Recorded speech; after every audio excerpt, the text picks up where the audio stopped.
So this is our lovely board, which I do have to give credit. Angie Fuller, you've done so much work in order to bring this board to us and have all these experts working with us and promoting our mission. We'll go through some introductions. We did describe an order, and so I think, Pat, would you be willing to give just an introduction to who you are and your interaction with KIF1A.org? Yeah. Hello. Hi. So I'm Pat Sarmiere. I started working on KIF as a researcher with a couple people in this room, meeting Luke probably back in 2019.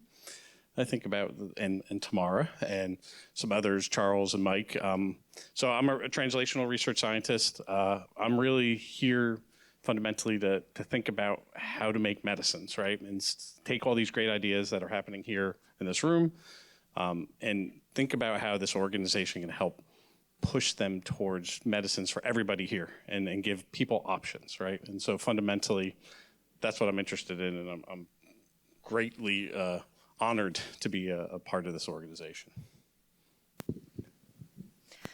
Hello, my name is Tamara Agajanov. I'm a pediatrician by training. I started working for pharma in 1996, worked for 4 major pharmaceutical companies, and then in 2017, a friend of mine came and she said, you have to go and interview for the small biotech companies. I only have 10 people, but please go interview. Reluctantly, I agreed, and I received the job at Avi Therapeutics. That was my first biotech position after spending 20 plus years in a pharmaceutical industry. Met Patrick, met Hans, who was on a board previously, and I'm on a board for one reason and one reason only, is because of Luke Rosen. Luke and I, our desks were next to each other. For 3 years, I witnessed all ups and downs with Susanna. And after spending days in the ER with Susanna, he would come to work and he would make sure that the kids with Angelman get to the clinical side, and he would make sure that CDKL5 patient gets to the hospital to be checked for seizures. And I knew he had a huge heart, but I was thinking, how does he have a mental capacity to deal with everything that he's dealing? So as I told my neighbors at my table, your kids make this world a better place because they bring the best in us. I worked for pharma after leaving Ovid. Then I worked for another biotech in a similar sort of green therapeutic, a similar company to Ovid. And when opportunity came to be on a board, I just couldn't pass it. If I'm not on a board, I would like to be involved in some shape or form and share the experiences that I've gained in rare disease. I've spent years in Angelman, doing Angelman studies and LGS. So the reason I'm here is really Susanna, and watching her sing yesterday. It's the best anthem in the world. So, well, it is absolutely a privilege to be here. I know there are a few spots to be on a board. I'll make it short. I'm sorry, I'm going on and on. And I take this responsibility. It is a privilege for me to be here, and I'm going to try to make a difference as much as I can. Okay. So I wrote something because it's easier for me. Hello everyone, my name is Maria Barros and I'm an 18-year-old Portuguese woman currently studying law at University of Lisbon. I was diagnosed with CANS at the age of 12. Since then, I've been battling and fighting this disease, which has obviously brought me difficulties and pain, lots of pain, but also great challenges. Dealing with this disease has been challenging for me and my family, as I'm sure it has been for all of you. However, I'm 100% sure I wouldn't be who I am if it wasn't for CANT, if I didn't have CANT, for better and for worse, but especially for better, I think. In 2023, I was fortunate enough to attend the CANT conference where I felt that I belonged, and I still have the same feeling. At the end of that year, my father received an email from Angie inviting me to join the board of directors of the KIF1A organization as a representative of CAN patients. And here we are. I'm very proud to have this role and strive to perform it with the utmost sense of responsibility, trying to give patients a voice. With that said, I'm going to talk a lot, sorry, but please feel free to contact me with any questions or simply to chat. I will always try to help you in the best way possible. Regarding this, and also the question about a support group for siblings, a WhatsApp group was created for teenagers, was created after the previous conference.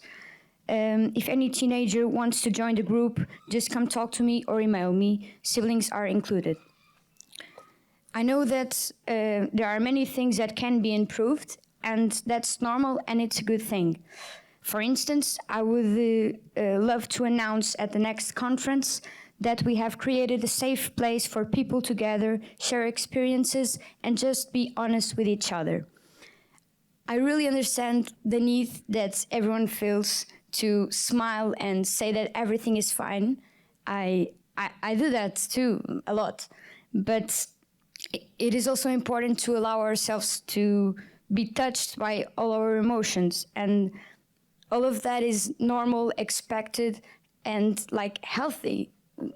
It's not like it doesn't feel good at the time, but it's needed, it's healthy.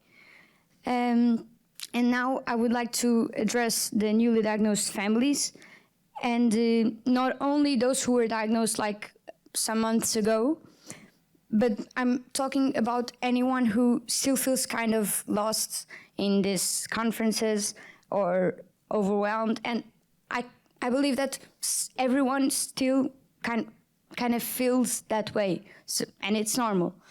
What I want to tell you now is that things will get better, maybe not like right now, but you will end up feeling better.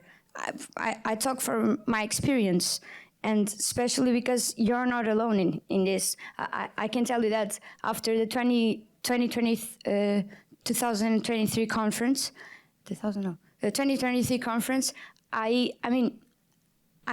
gained a family, and that's something my parents remembered me, because after the previous conference, I said to them that I had found a new family, and I really hope that you feel the same way, because like the famous song says, I think all of you know, we are all in this together, and that's it.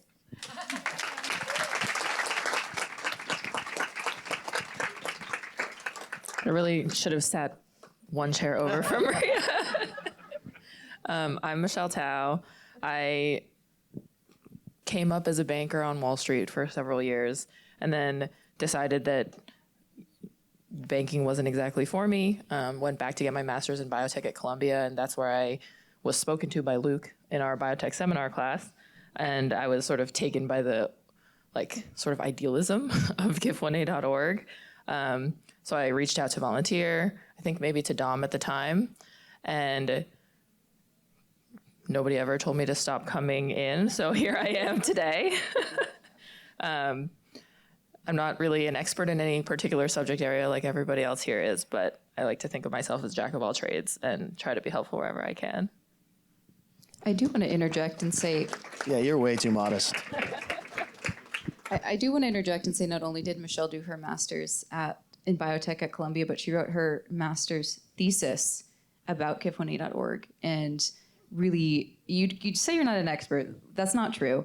I think you're one of the top experts in give1a.org strategy, because that is what your thesis was about, was how can we take our org and bring it to the next level. So I'm not going to let you hand off the mic without calling out something like that. All right, now you may go, Luke. Well, first, you heard Maria say that she's studying law. The real reason that we asked her to be on here is because we need a good lawyer. But I'm not going to say much because, well, first I'll say that all of these people are complete volunteers, right? It's amazing how much time and effort everybody spends here. And the one thing I'll say is that since day one, I think if we've had any successes as a community and as an organization, is because the strategy in the beginning, or at least for me, was just to surround myself with people who are better than me at certain things. Yeah, and so that's what we've been fortunate enough to do. So, yeah. these are incredible people who are wonderful volunteers and people who really drive the organization, and I'm so thankful to be part of it.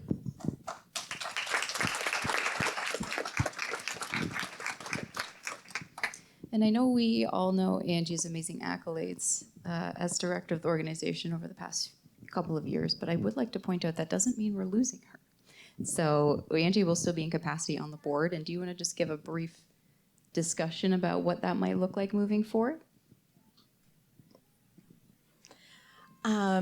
So I am very honored to still remain on the board. I am looking forward to sort of changing hats slightly, and less in the day-to-day and more in a bigger picture capacity, which I was trying to really kind of manage both at the same time before. So I'm excited now to give that bigger picture strategy a little bit more attention and really kind of dive in and work on kind of what's the near-term strategy, what's the midterm, long-term, and set that up with this wonderful team we have, because I really feel like at this moment you're seeing us at true capacity to really enter this next phase. And it doesn't mean that we're not going to keep evolving. Like, we want to keep, exploring other board members and what are areas we might be missing, what are we not seeing, and these are actually questions that we want to pose to the audience today. What do you see the board missing, right? Let's all talk about that. Let's figure out how we plug that hole and with who. And so this is a collective effort, certainly, as everybody has echoed up here. But I also know that we need new ideas and thoughts. So my time on the board will not be, probably in a year or two, I'm gonna look at many of you to say who's next, right? We need more parents. We need more parent involvement on the board. And that could happen sooner than me leaving, but at some point we wanna turn over and be fresh and share this wonderful opportunity, to be honest, with all of our parents who wanna participate. And so I'll stop with that.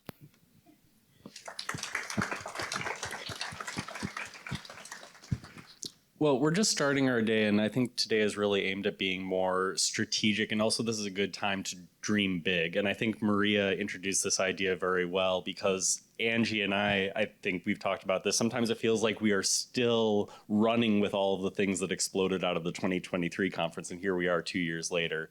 So with that in mind, when we all gather around the next time for our next conference, what's something that you guys would like to be able to say is true about the org or the progress that we've made?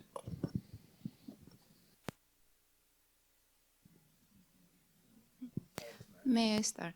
So I think I want to emphasize the importance of the koala study and the sun study. And Dr. Chang talked about the study yesterday, and it's just, I'm probably stating the obvious, but to continue with the study and to complete the study to get us ready for the clinical research when the clinical study comes.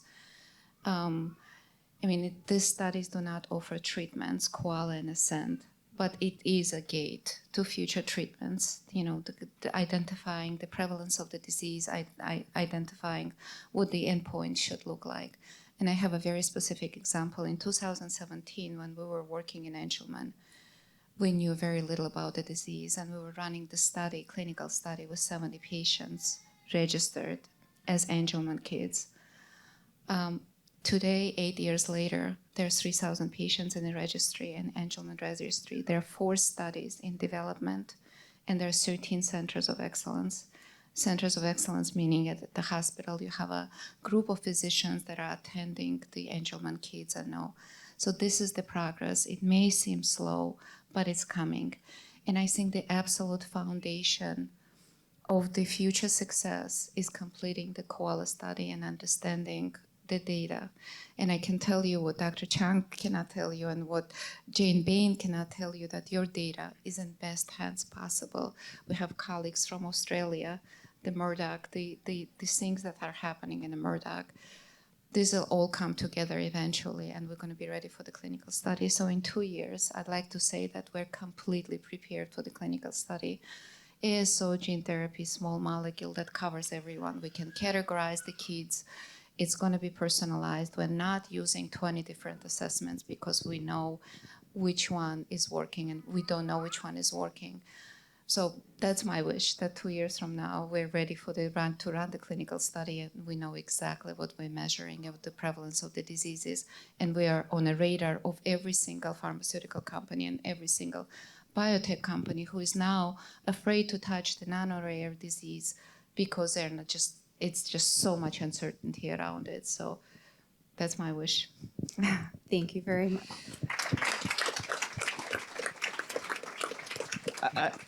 I do just want to plug before we move on and echo what Tamara said, because we heard it from Dr. Chung as well. We have a deadline now, too, that we're working against. She gave us a spooky deadline of Halloween. And as a reminder, especially to those listening at home, you can participate in in-person koala. There's also a virtual component called Ascend. It's a lot of surveys and answering, and we recognize that it is a heavy lift, but it's an important commitment to get us to the places like Tamara was talking about, getting us ready for that next step. And so as another reminder, you can sign up for Ascend virtually, and we will be sending out that information after the conference as well. Sorry, Luke. No, that's so important. The one thing that I think separates our board from many other boards, or makes our board similar to very successful boards, is that we have a very active board. So everybody has a role and plays it. And then we come together and share what we've actively done. And so, if you look down this aisle here, every single person is very, very active in, myriad parts of this puzzle, but also their expertise and their passion. And so it's not one big amalgamation of people who are just very interested in this disease, right? It's people who have very specific expertise and very specific goals. And, we could go down the line and say them all. I'm sure we've already heard most of them, but, I will say that looking forward for the next 2 years, what my goal as an active board member is, and I was talking with Dr. Chung about it yesterday, is in this climate, in this crazy world that we all find ourselves in, rare disease is kind of on the chopping block, right? And so we can't let that happen, right? So this is one of when we say, participation is everything, it's certainly everything with Ascend and Koala and all of the, incredible, medical and research endeavors that we're on. But I will say that, working with Ashira, I don't know if she's still here, but working with people who are on the Hill and policy and making, we have to beat the drum louder than we ever have before, and making our disease very relevant. And I think that is going to be huge. And the one piece of evidence that we can take to the Hill is, wow, look how many people, are active in this. Look, we have these studies that can take the place of placebo effects, placebo arms. We have studies that clearly show, what the unmet need is for all of our families, and more importantly, for your constituents, right? So we target certain areas and certain places of policy, and we really, really, really need to do that. And whether it's writing to your member of Congress, whether it's going to Washington, D.C. and sitting there until they open the door, and I've done that, right? That's really, really hard. So I'll tell you my activity that I'm going to really kind of try to hone and accelerate as a board member is bringing, the relevance of what we all do to our policymakers, and to not ever let KIF1A get left behind and rare diseases get left behind. Okay, I gave this a little bit of thought while everyone else was talking, and now I'm really playing exactly the tune that Dom said. This is not, this is very like KIF1A.org focused as in organizational development, but I really think that our organization and this community is standing on this like very quick ramp of like more and more newly diagnosed coming to us very rapidly. And it's really obvious if you look at the gaps in the 2 years between each conference. It's really accelerating. And I think we're sitting in a moment where we have an opportunity to really have an explosion in research, which necessitates a professionalization of the org and our fundraising strategy and the way we prioritize our org efforts with our limited bandwidth of human capital and all of the potential projects out there. So I would like between this conference and the next conference for us to have a very clear roadmap set out for the organization. Like, what do we want to do? Where do we want to focus our efforts? Because we can't do it all. So we have to be purposeful about it.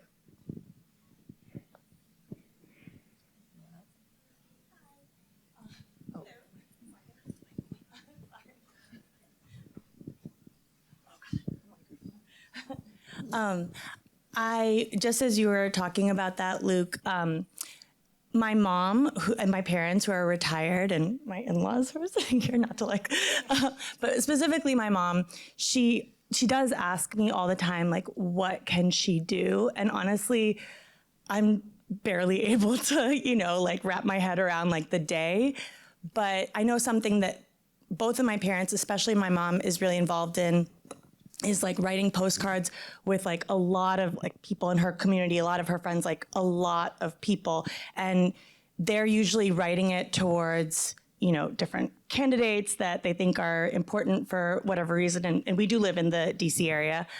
And it would be great, I'm not an organized person, but it would be great to be able to kind of give something like that. I know my mom is so passionate about wanting to help with this and with things making sure these really important things are not on the chopping block. So I guess what I'm saying is I haven't been able to express to her some of the things that, are important, but I would love to be able to share, and certainly even just that small thing of writing and organizing with people around her, I know that she would love to be able to do.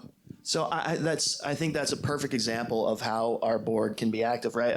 This feedback that we've just gotten from Rohan's family is we should have a template of what every single person can do to help policy and how they can reach out, and we can just literally have a template and then hone in on the expertise of Rohan's family and everybody, right? And so if we got together with every stakeholder in this room, from biotech experts to our clinic, to Dr. Chung, and to our researchers and everybody, and we all came together and we came out of the room with a template of here's what you can say and here's what you can write. And even here's a postcard, or here's the phone number of your Stephanie Fisher is very policy oriented and can help with that. And I think we just have an action item for the board to take care of. So it's getting the feedback like this. So thank you. That will.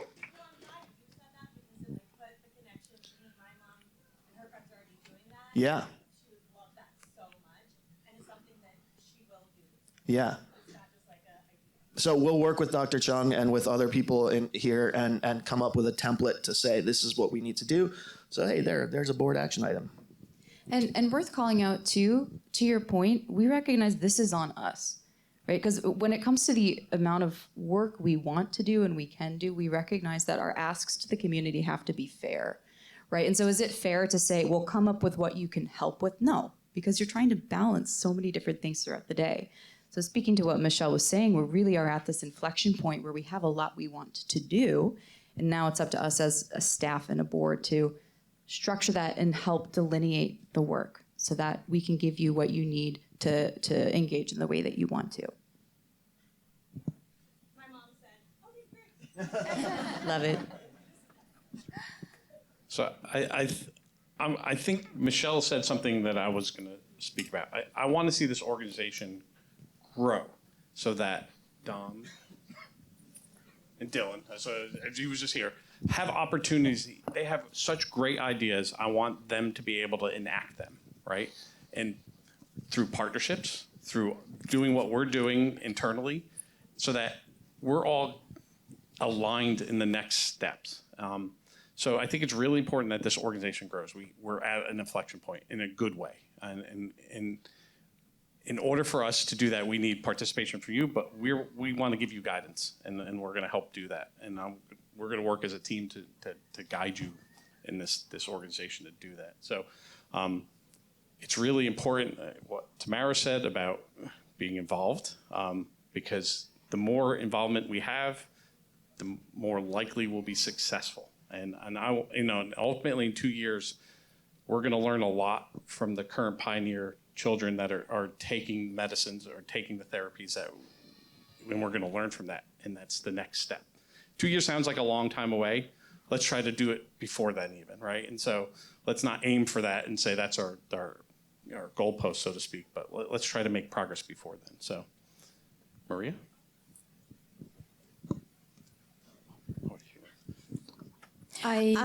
Go ahead. Okay, I'm going to jump in just real quick before we make the rounds again, because I think I said before, like I'm excited to look at kind of the bigger picture with the board. I'm going to double down though and say I'm really looking at this from my viewpoint is how do we sustain this machine? This is expensive, extremely expensive, and we really don't have a strategy. And so my hope for the next 2 years is that we really get clear on how this engine keeps moving forward so that we don't have to go through really significant expansion and then contraction, right? Based on just the income that we can, the donations we can receive, the grants we can acquire. You know, we've got brilliant minds, but they have a living that needs to be paid for too. So we have to recognize that, you know, so far our fundraising stream has really just been kind of organic and homegrown, and it's been amazing. We have some key fundraising community members, rock stars.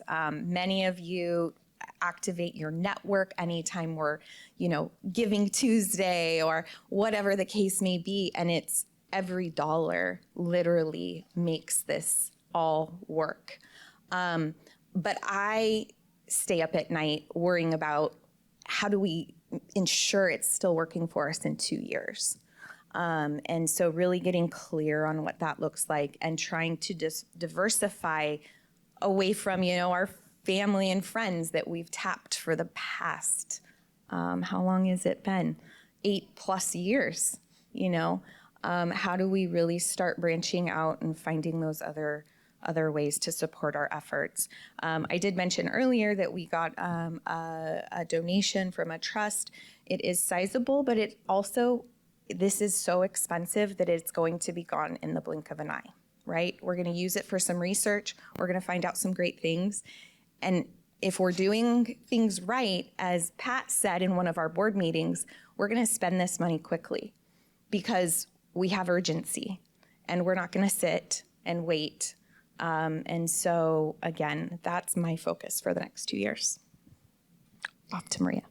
So they all said, like, it's all said. I just wanted to tell you that from my point of view, it is really important, and that's what I focused in doing for the next 2 years, is to just create a space where people can be true to themselves and with each other. And like Dylan yesterday said, that just take our masks off. And I think it may be tough to hear this, but it's true because everyone puts masks on every day. You go to work, you put a mask on. You arrive at home, you put a mask on. And I think that is crucial, that people can be honest and feel comfortable to do so. And I mean, I remember when I was diagnosed for the first time, I was very little, so I had time to process information. While I was growing up, I would understand more and more. So that was better for me, but I remember that my parents, it was a shock. And so everyone has their pace, I can say that, yeah? So, yeah, just that.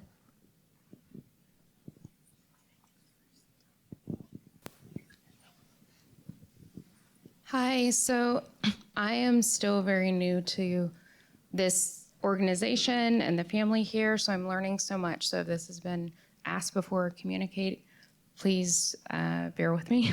So the couple of questions that I have is, so I hear that we're gonna have the outcome of these meetings and of the board for our goals and our strategy by the next conference, and the large goal is to complete the study.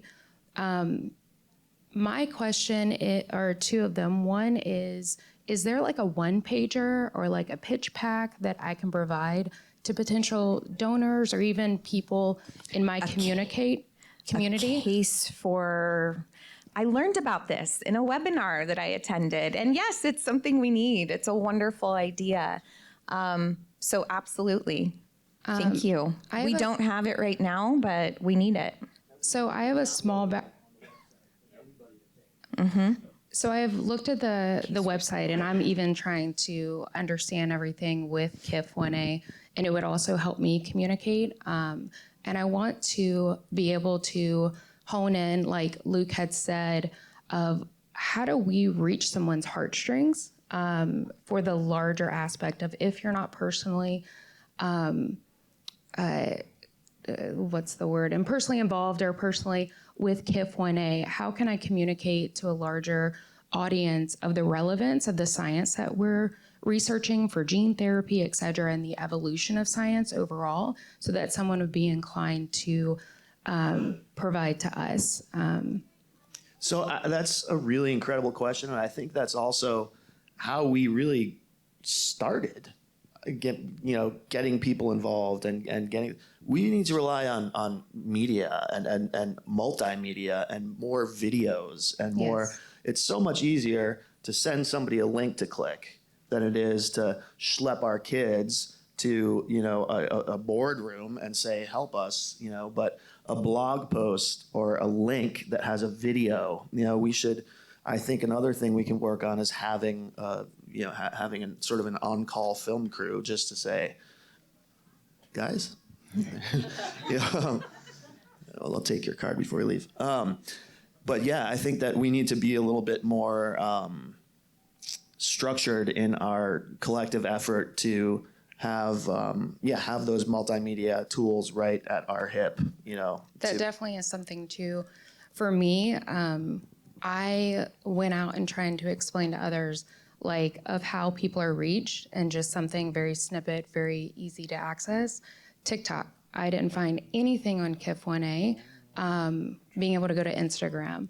Those that are in a younger generation or even millennials, of being able to say, hey, look at this. Or someone's asked me, is there someone that is even being vocalizing for rare disease, much less KIF, or what's our journey? What are our obstacles day to day of even for us to be able to follow? And that would have been great for me, but for me to share of hey, follow this person, you can kind of learn more of what's going on and then be able to look at their journey and what that looks like. With that, second question I have is, how do we, I know it may be that 2-year mark for us to have our goals, and what are the critical few initiatives that we want to work on? How would I express and who do I communicate to that when we have those outcomes of sitting on a special committee to be able to work on that? Because I know the board only has so much to work on. I know that we have volunteers, but for the special committees, I really feel that I would like to sit on that and be able to utilize the strengths that I have for the broader group, so we can have the sustainability of this organization and our impact. Yeah. Thank you very much. I So- think you did just express your interest to the right people. So I think I wanted to say something to your first question and say, we hear you. We're now going to commit to getting that information available to the organization. So I'm going to speak for the board right now and say we are committed to provide the information that you need to share and help fundraise or get interest. And we'll come up with a strategy, and we'll clearly communicate that. So that's the first thing I want to say. So if anybody's really good at making TikTok videos, Yeah. we need help with that. And then, They said, I think I heard they have to be good. So this is how we work. You can just see we are a casual group of people who have some ideas, but we need your ideas and we need your expertise and we need your hand raised to say, just like she did, I want to sit on that special committee. I want to help because this is an area I see a hole and I know I can help that hole because we're only a couple people and you know, it takes a village to make this work. So thank you for speaking up. Anybody else who throughout this whole talk, you're like, oh, I've got ideas with newly diagnosed, and I think we could build a support group this way. Maria is your person, right? She would love to head up a special committee to work on that, and whoever has those ideas. Similarly with Michelle, strategic planning, endpoints, Tamara, right? All of us kind of have that little angle. Please find us. We need you all. And Angie or Dominique, do we have one single email address that people could direct those inquiries and those interests? Why, yes, we do, Luke. Thank you. And Everybody that email get out your address pen. would be impact@kifone.org. Good tee up. Sorry, good morning. My name is Pamela. My husband is Manuel. My son is Leo. And my daughter now is sleeping. It's Mia. Thanks God. What I wanted to know is we are in Switzerland. No, we have another family in Switzerland, but in Switzerland, for example, it works differently. We don't have nothing centralized. You have to do it by yourself and search information. And that's why we get into the point, because we were asking our doctors. The doctors were referring this study, but there is not so much information. And especially, I guess, more or less, is the same case in Europe. I don't know France. I know that you have an ambassador there. They were talking that he was doing a lot of efforts, I guess.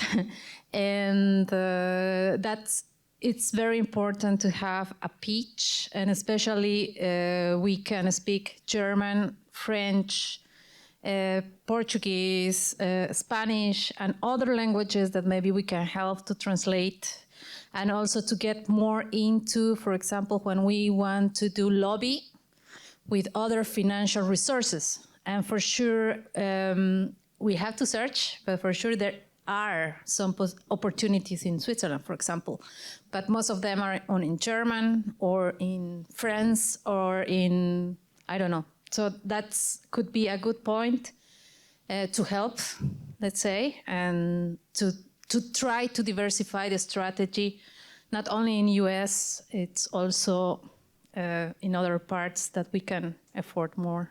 I think we just got our new director for Kifone Switzerland, right? And I'm being honest about that because we now have, somebody help me, we have 12.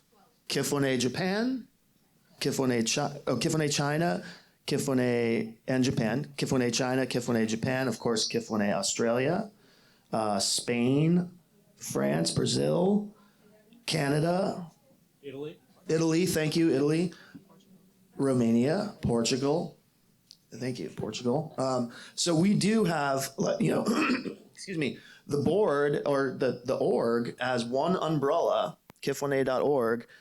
Someone else could speak to this better than I can, but kifone.org as one big umbrella also has our, supports and will help with resourcing and information to fundraise in your own country, and also to support families in different countries, and also to strategize with people in other countries. Pierre is a great person to talk to about that. I do like this idea of coming up with like a standardized set of information that we translate across languages, so the same package of information can be shareable across all countries. We'll take that one back. I think we maybe have time for one more question. There was one over here. Oh, somebody.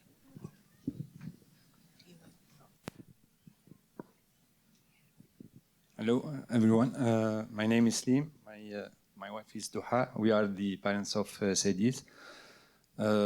So my question, so right now I'm hearing that there are like kind of representative of in every country, but we don't know where we can find this information. So that's maybe if you can maybe work a little bit on that to get the information spread. The other thing, is there a possibility to organize, for example, next conference in another country? Yes. In Canada, for example, it's close. Yes. That's too close. And maybe next time in Europe. So I think so this will be a good idea to... That's a good idea. We've heard this idea thrown around a few times. Thank you. I actually don't know. Do we have our international ambassador program posted on our website? Talk about it. Yeah, so we have expanded our international representation over the past couple years. It was great in 2023.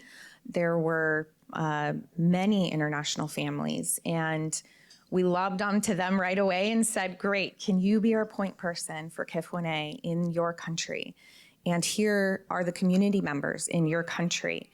Can you please activate your community members? They would love like a local person, right? Because we don't know a lot of things, especially when it comes to other countries and how medicine and research and FDA approval, right, in the US is hard enough on its own, let alone thinking about other countries' regulatory processes. So having boots on the ground there is amazing. We meet with our international ambassadors quarterly, and we all kind of share ideas, get everybody caught up to speed, so then they can then disseminate that information back out to their group. We have this information on our website. It's I'm in the About section. So under that tab, you'll find our team, our board members, our international group. We're going to hear from them later this afternoon, so I don't want to spoil too much. But we are growing literally every week. In the past couple of weeks, we've added a few more international ambassadors. So it's a fabulous program if you're from a country that isn't represented or underrepresented. You know, it doesn't just have to be one person taking the charge. There can be a group of you, certainly. So thank you for your question, Slim. Can I just add to what Angie said? And another thing I keep saying, what's special, there's so many special things about our community, and what's special about this international part of it is that it's not siloed, right? So you'll see an incredible team from Australia here. You'll see an incredible team, for Pierre's here. We'll see a lot of people from different countries that represent KIF1A.org, but it's not just, they're not siloed and they're not alone. It all comes back to sort of, the mothership, I guess, or, it comes back to one core place that we all work on together, right? So I know other rare disease communities kind of splinter in that way. And that, I think, is the biggest mistake that anybody could ever make. We don't want to splinter. We want to do everything we can to grow as one community, right? And the moment that we start breaking off and splintering is the moment we start falling apart. So I think that if folks are interested in different communities in different countries doing this, we're going to support it 100%. And we're going to stay as one core, because the minute we are not one core and one family and one community is just the minute things start to fall apart. We're not going to let that happen. We're too small to splinter. We need absolutely every single person and patient we can count. And we do that by being one global community. And so while we do have representation all over the world, I think to Luke's point, all coming together, like I said, in meetings like this, quarterly, in our community calls, is really important. Did we answer your question, Slim? Did we answer your questions? Okay. Oh, Hans. Okay, last question, I think, from Hans. No? No. Oh, you're both looking. Yeah. He's coming up. He's coming up. Sorry. Morning, everybody.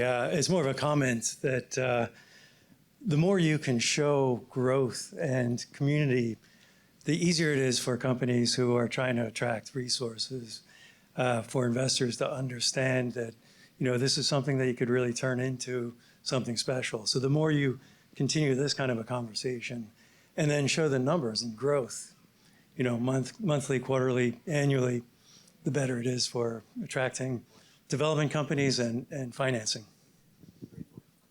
Yeah, absolutely agree with Hans. And also one sort of unspoken topic that I grew up in a culture where people don't talk about rare disease.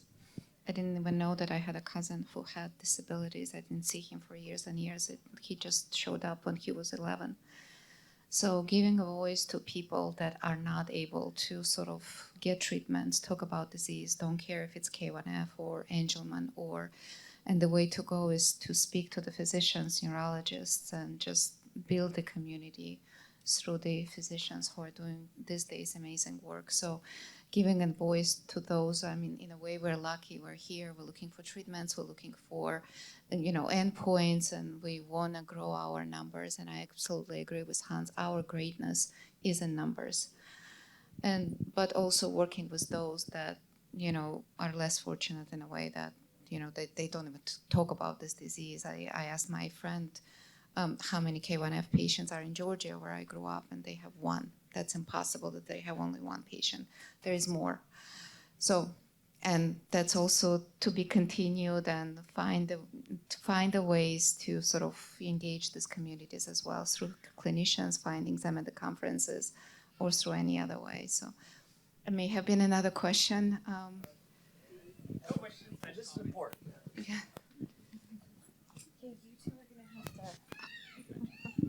A question or a comment. I think one of the pieces that I don't see here in the discussion is anything regulatory related. There's so much data being collected. Over the last, all of day yesterday.